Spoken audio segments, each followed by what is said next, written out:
A Journey to the Center of the Earth by Jules Verne. Dazed and weak, we were at last flung up on a rocky coast. I would have been dashed to pieces had not Hans pulled me out of the wild sea. He saved my uncle too, and then went back to save what he could of our goods from the wreck. We awoke to a beautiful day and felt rested. My uncle was even bright and cheerful now that we had crossed the sea. Now we can really start going down again, he said. My heart sank at the thought of going yet deeper into the earth. I longed to get back to Hamburg and to Groben. Hans had collected together our goods from the wreck. Our guns had gone, but the gunpowder and gun cotton was safe and dry. We still had a compass, some other instruments, and tools and ropes. Most of our food had been saved, and we had enough for 4 months. After breakfast, we sat down to work out where we were and to plan our next step. Hans is mending the raft, my uncle said. But I don't think we'll need it again. I've an idea we'll not get out the way we came in. I wondered what he meant and how he knew. As the storm had blown us to the southeast, we agreed we must be somewhere under the Mediterranean. We looked at the compass to check our position, but what we saw puzzled us. We checked again. According to the compass, we were back on the side of the sea from which we had started. Sadly, we decided that the wind had changed during the storm and driven us back. My uncle was at first surprised and then angry. He stormed and raged. I begged him to turn back, but nothing would make him change his mind. Hans quietly obeyed his master. Again, there was nothing I could do but go on. Whilst Hans worked on the raft, my uncle and I set out to explore. We walked along the shore, which was covered with the shells of prehistoric animals. We also found some huge turtle shells. Soon we came upon piles of bones. They were the bones of every kind of animal that had ever lived. Look at this, Axel! The professor called in a trembling voice. A human skull! I was no less amazed than my uncle. A few more steps brought an even greater shock. There in the dust was the body of a prehistoric man. It still had flesh, hair and nails, and seemed almost alive. We had seen the bones of dinosaurs and also seen live ones. Here was the body of a prehistoric man. Would we find a live man? We walked on. In about 1 kilometre, we came to a great forest. There were trees and plants from a world of millions of years ago. But these plants were not green. Without sunlight, they were all a faded brown. My uncle pushed on through the bushes and into the forest. Under the trees, something moved. We stopped and peered through the leaves. There before us was a herd of prehistoric elephants, the gigantic mastodons. They were feeding on leaves which they tore from the trees with their trunks. Come on, whispered my uncle. Let's go on. It wouldn't be safe if they charged, I warned him. Perhaps not, he agreed in a low voice. Look over there. I could not believe my eyes. Leaning against a tree was a man. He was keeping watch over his herd of mastodons. He was at least 4 meters tall and taller than the mastodons. His head was as big as a bison's, and he had a thick mane of matted hair. He held the branch of a tree in his hand. This was no place to stay, and we got away quickly. Once out of the forest, we ran towards the shore. We then looked for signs that we were near Port Groben, but could find none. As we walked on the beach, I saw something shining in the sand. I picked up a rusty dagger. We looked at it carefully. The dagger was old, and rust showed it had lain in the sand for a long time. This belonged to someone who came here before us, said my uncle. Perhaps we'll find something to show us the way to the center of the earth. We searched the cliffs, and at last found a dark tunnel.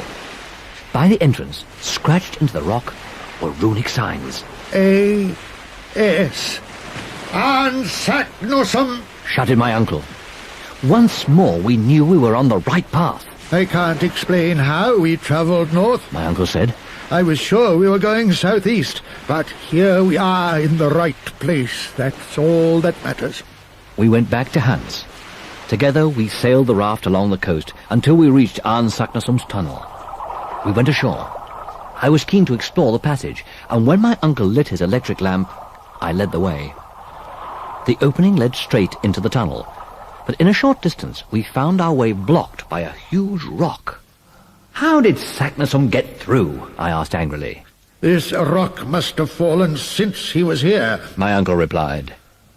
"Then let's use our gun cotton and blow it out of our way," I suggested.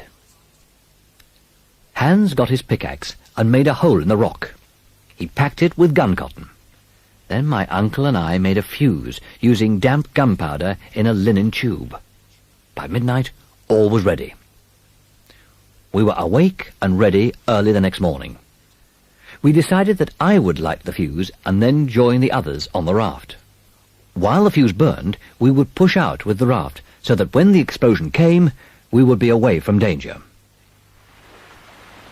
I picked up the fuse and opened my lantern to get a light. Then I lit the fuse and made sure it was burning well. I raced back to the raft. Hans pushed off. At a safe distance from shore, we waited. The seconds ticked by. Suddenly, the rock exploded.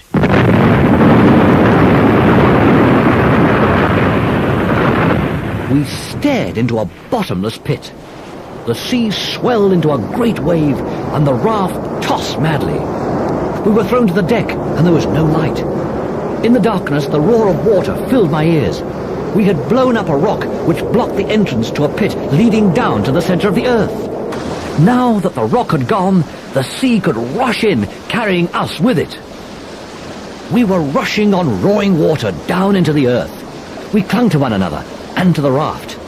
We rushed down and down at high speed in complete darkness. Then Hans managed to light a lantern, and we saw that all our cargo had gone except for a compass and a little food. The water fell steeply, and sometimes we spun round. When the lantern burned out, I shut my eyes and waited. Our speed increased. The fall grew steeper. Time seemed endless. There was a sudden shock, and the raft almost stopped. We had hit a waterspout, and the water was falling on the raft. I was sure we would be drowned. But we surfaced, and all was silence. After the roaring of the water, it seemed strangely quiet.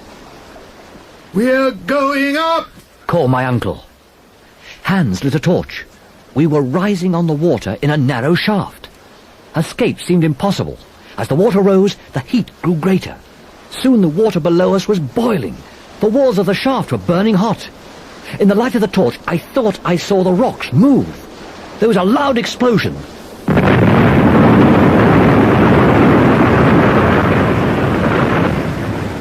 The walls of the shaft shook.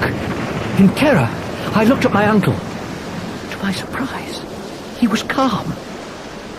"The earth is moving," I called to him. "This is no earthquake, Axel," he said.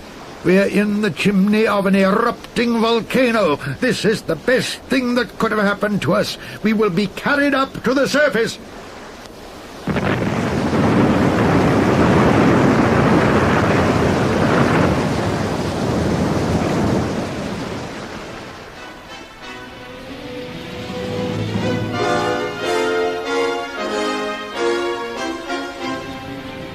All we could do was sit and wait whilst we were carried upwards.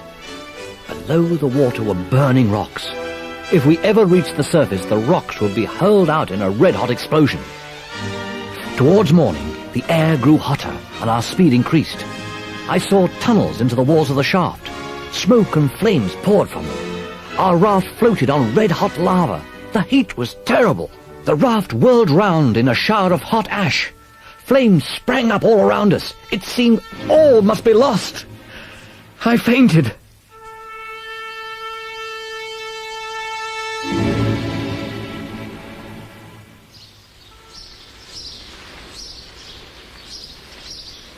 When I came to my senses, I felt Hans's strong hand on me. We were lying on the side of a volcano. We were all cut and bruised, but not badly hurt.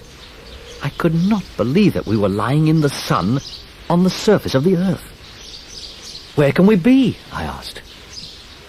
"Perhaps the compass can help us," said my uncle. I checked the compass. "If the compass is right," I told him, "we are at the North Pole." We looked at the countryside around us. Below we saw trees. There were olives, figs and vines. The sun was hot. This was not Iceland. We decided to go down the slope of the volcano and look for a village.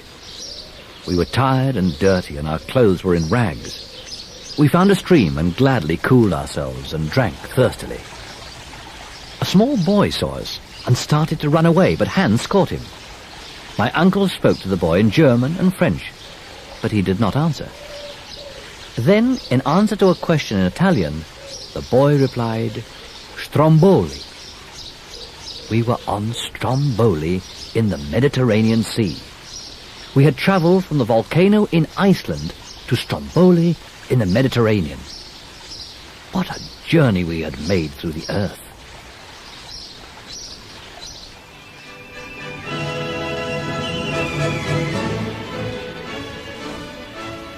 We went down the coast where the people thought we had been shipwrecked. They gave us food and clothes, and in 2 days sent us on our way home. As we sat quietly in boats and trains, we puzzled over the mystery of the compass.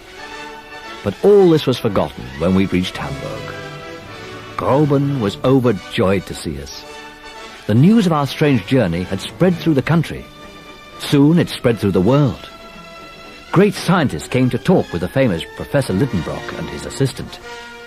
The quiet Hans soon felt homesick, and we sadly watched him leave to return to Iceland. So, at last, everyone was happy. All had turned out well for us. But there was still the mystery of the compass. One day in the study, I picked up the compass and looked at it. The answer was clear. "Look, Uncle," I said. "The needle points south instead of north.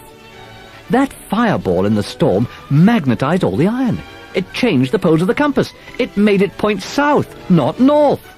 "Of course," said the professor. "So simple that I never thought of it." With that last mystery solved, my uncle became a very contented man. I could not have been happier. As we had planned, Groben and I were married, and we all three lived happily together in Hamburg.